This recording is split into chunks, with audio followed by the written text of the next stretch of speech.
الحمد للہ رب العالمین والصلاة والسلام علی رسولہ الکریم اما بعد فاعوذ باللہ من الشیطان الرجیم بسم اللہ الرحمن الرحیم۔ اللہ تعالیٰ کا بے حد شکر ہے کہ اس نے ہمیں ایک بار پھر اپنے دین کو سیکھنے، سمجھنے اور اس پر عمل کی توفیق عطا فرمائی۔ آج ہم اپنے 40 نبوی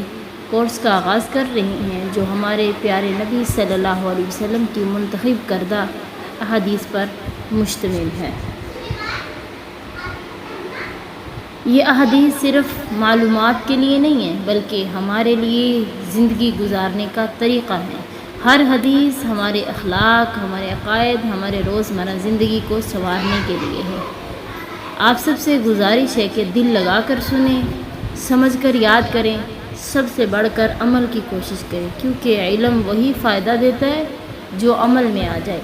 تو آئیے اللہ تعالیٰ کے نام سے آغاز کرتے ہیں اور پہلی حدیث کی طرف ہم چلتے ہیں۔ سب سے پہلی حدیث ہے کہ ان امیر المؤمنین ابی حفص عمر بن خطاب قال، حضرت امیر المؤمنین حضرت ابی حفص عمر بن خطاب بیان کرتے ہیں کہ سمعت رسول اللہ صلی اللہ علیہ وسلم، میں نے سنا نبی صلی اللہ علیہ وسلم سے یقول فرما رہے تھے، انما الاعمال بالنیات، کہ بے شک اعمال کا دار مدار نیتوں پر ہے، وانما لکل امرئ ما نوى فمن كانت هجرته الى الله ورسوله فهجرته الى الله ورسوله ومن كانت هجرته للدنيا يصيبها أو امرأة ينكحها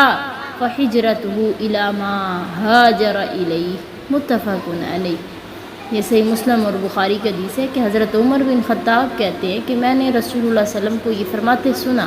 کہ تمام اعمال کا دار و مدار نیتوں پر ہے۔ ہر انسان کو وہی ملے گا جس کی اس نے نیت کی ہوگی، بس جس کی ہجرت اللہ اور اس کے رسول کے لیے ہوگی تو اس کی ہجرت اللہ اور اس کے رسول کے لیے ہی شمار ہوگی، اور جس کی ہجرت دنیا حاصل کرنے کے لیے یا کسی عورت سے نکاح کرنے کے لیے ہوگی تو اس کی ہجرت اسی چیز کے لیے شمار ہوگی جس کے لیے اس نے ہجرت کی۔ تو پیارے ناظرین، یہ حدیث دین اسلام کی بنیادوں میں سے ایک اصول بیان کرتی ہے۔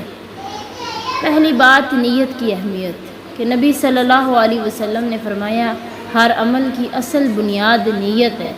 یعنی اگر عمل اچھا بھی ہو لیکن نیت غلط ہو تو اس کا اجر کم یا ختم ہو سکتا ہے۔ اگر عمل چھوٹا ہو لیکن نیت خالص ہو تو اللہ تعالیٰ اسے بہت بڑا بنا دیتا ہے۔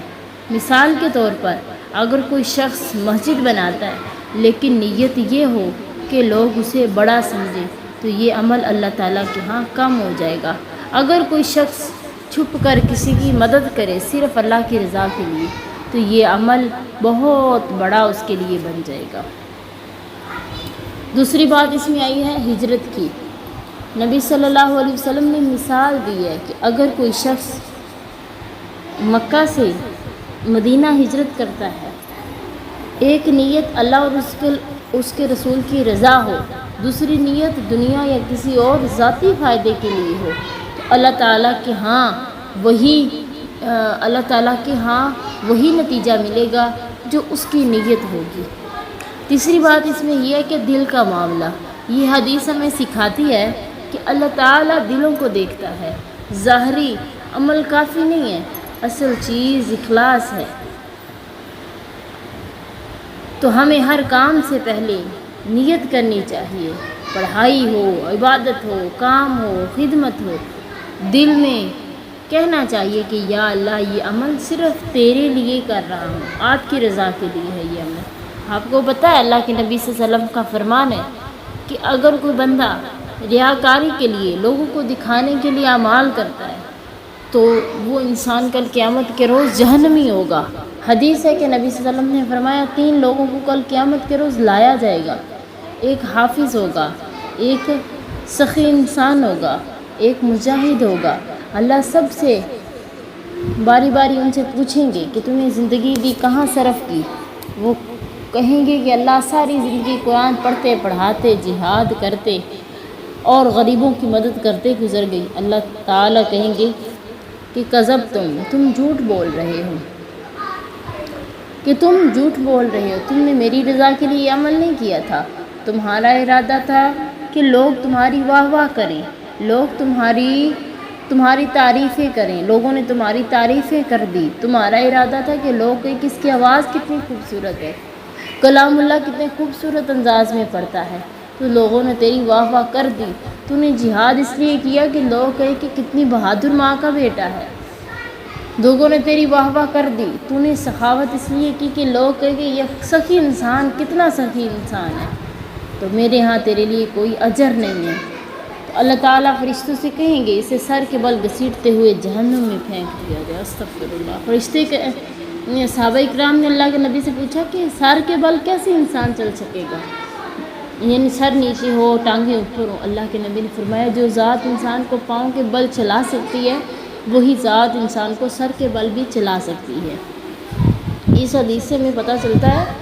کہ ساری زندگی بھی اگر کوئی انسان اچھا عمل کرتا رہتا ہے نا، ظاہر میں وہ اچھا ہے لیکن نیت اس کی ریاکاری کے لیے تھی، اللہ تعالیٰ اسے قبول نہیں کرتا، لیکن اگر یہی عمل چاہے چھوٹا سا عمل ہے اس میں اللہ کی رضا شامل ہے، اللہ اسے قبول کرتا ہے۔ حدیث میں ہے کہ نبی صلی اللہ علیہ وسلم نے فرمایا اگر کوئی بندہ اللہ کی رضا کے لیے آدھی کھجور بھی اللہ کے راستے میں صدقہ کرتا ہے نا، اللہ تعالیٰ اسے دائیں ہاتھ سے قبول کرتا ہے، اور اللہ تعالیٰ اس کی اس طرح پرورش کرتا ہے جس طرح تم میں سے کوئی اپنی گھوڑی کے بچے کی پرورش کرتا ہے، حتیٰ کہ اسے کڑیل نوجوان جہاد کے لیے گھوڑا تیار کر دیتا ہے، سبحان اللہ۔ تو اسی طرح اللہ تعالیٰ اس آدھی کھجور کو پال پوس کر کل قیامت کے روز اللہ تعالیٰ اسے احد پہاڑ کے جتنا کر دیں گے، اور اس کرنے والے کو اس کا اتنا بڑا اجر ملے گا۔ تو اس سے پتہ چلا ہمیں کہ اللہ تعالیٰ ظاہری عمل کے ساتھ ساتھ اللہ نیتوں کو دیکھتا ہے، اگر ہماری نیت کے اندر کھوٹ ہوگی تو اللہ تعالیٰ ہمارے عمل کو قبول نہیں کرے گا۔ تو یہ ہے آج کا ہمارا سبق۔ ایسی ویڈیوز دیکھنے کے لیے ہمارے چینل کو لازمی سبسکرائب کر دیں، اور اس لیکچر کو زیادہ سے زیادہ، اس حدیث کو زیادہ سے زیادہ لوگوں میں شیئر کریں تاکہ زیادہ سے زیادہ لوگ حدیث سن کے اس پہ عمل کرنے والے بن جائیں۔